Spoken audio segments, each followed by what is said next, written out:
என்னை காப்பாற்றும் காவலர் நீரே, அயராது நீர் பாய்ச்சுவீரே. என்னை காப்பாற்றும் காவலர் நீரே, அயராது நீர் பாய்ச்சுவீரே.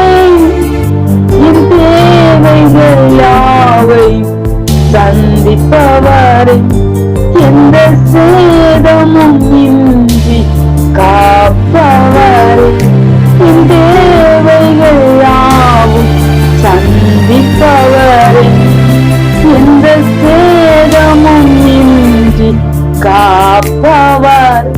நாடும் அபிஷேக ஒளிவ மரம், உம் ஆலயத்தில் நடப்பட்டவள்.